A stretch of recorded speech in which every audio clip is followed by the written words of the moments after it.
What's up, everybody? Welcome back to another video, and today I'm going to be telling you how to completely break Subnautica below zero, and more specifically, how to get outside the normal boundaries of the game to see some pretty weird and cool stuff.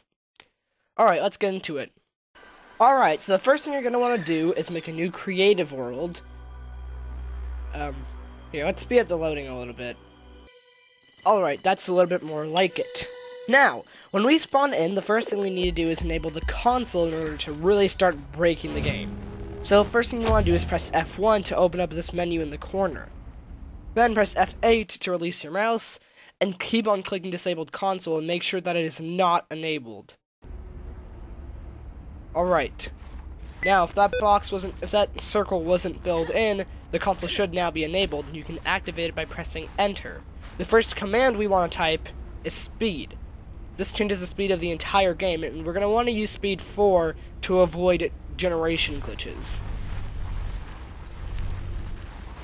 Alright, now we're going to want to leave the spawn area like this, get in the water, and then follow the rocks on the left as far as you can get until you find some land. Now sometimes you'll get glitches like this where it doesn't generate in time. That's actually why we use speed 4 and not speed 10, which would be much faster. Either way, eventually you should find some dry land. Now the speed command actually changes the speed multiplier. So in order to go back to normal speed to continue our journey, we're going to need to type in speed 1. From here, you're going to want to go to the boundaries of the game. Right here, you'll notice I actually set my speed to 4, but I'm still going to speed up the video itself until you see me get to some boundaries.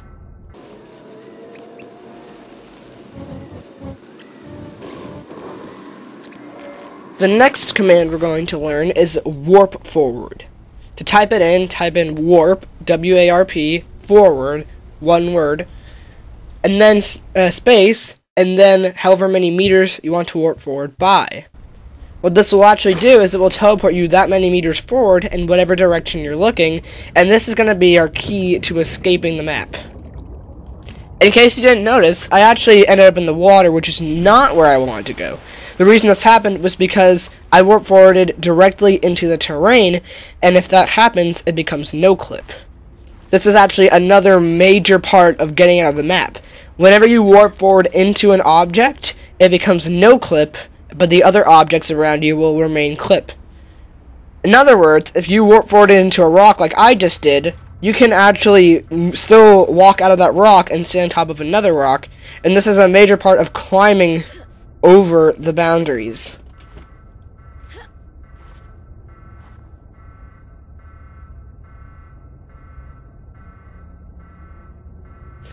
The issue with going off the boundaries is that some parts are no clip and will have you falling into actual parts of the map, and this is because the player isn't normally able to reach these parts anyways.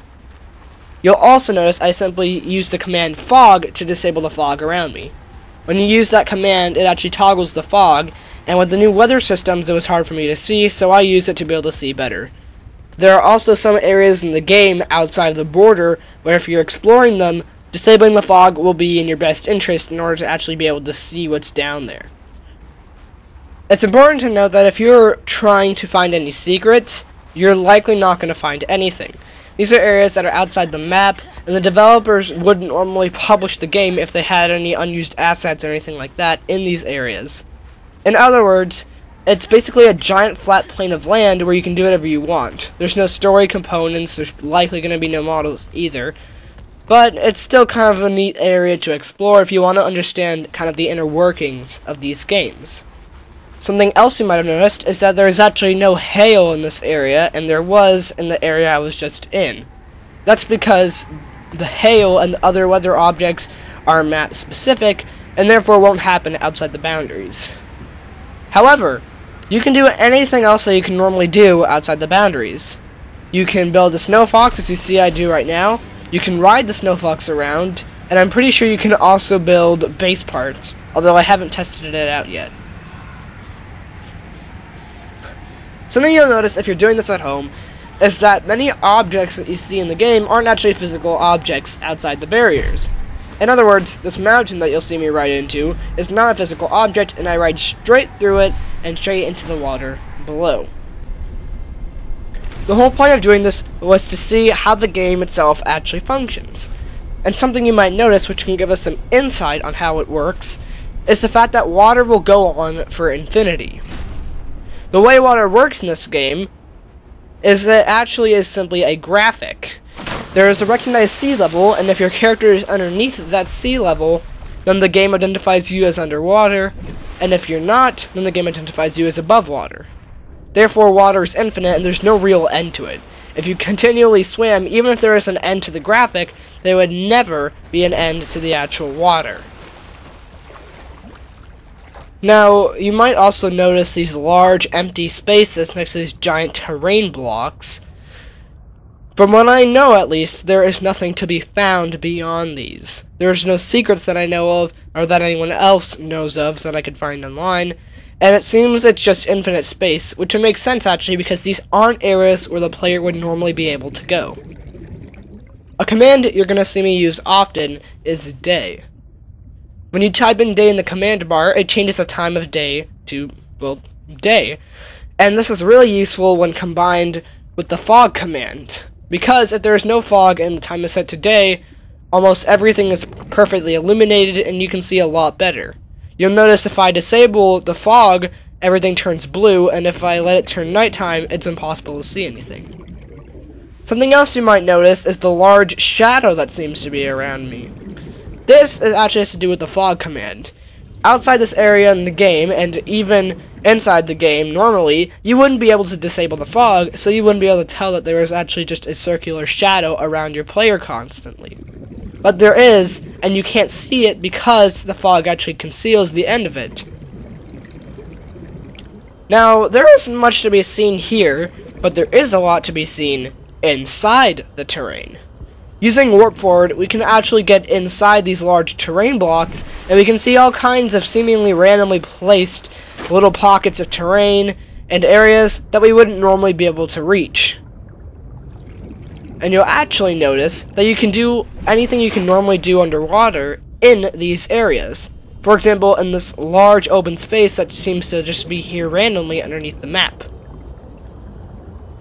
This particular space is very interesting because the ceiling of it is right above sea level, which means you can't go above sea level, and in other words, you can't get oxygen. This also means that there is no light that can normally get in here, and you'll see if I enable the fog again, it turns completely black.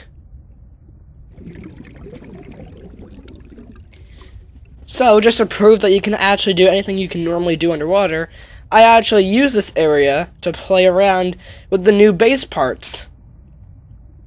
And these areas are actually really useful if you want to figure out how new things work. Summoning new creatures, like doing what I'm doing right now, which is playing around with the new base parts because I haven't seen them yet.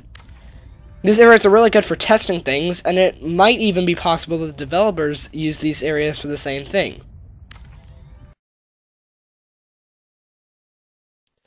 As you can see, you can have lots of fun testing, and I did right here. I even went into survival mode and made a small base with the basic items to check some things out. But either way, we have to move on from this area at some point, and next we're going to move on to some areas which could possibly, not necessarily, we're not sure, but they could possibly be areas that the developers are working on and possibly adding into the game as well. You see, there's an area I saw earlier when I was inside the terrain, and it was almost like a giant underwater canyon. I was really excited to check out what it might be, so I went over there.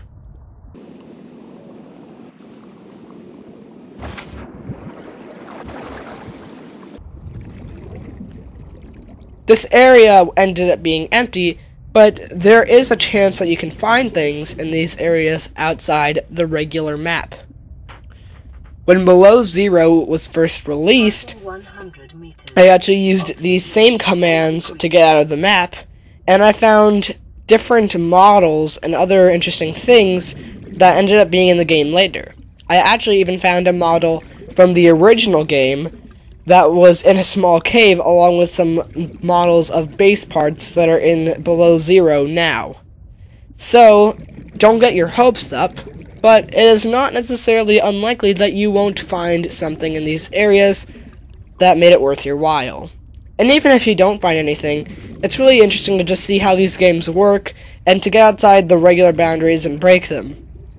Alright, I hope you guys enjoyed, I hope this helped you, and I hope that you guys start breaking all the games you can find, because it's definitely worth it, definitely fun, and definitely an interesting thing to do. Bye!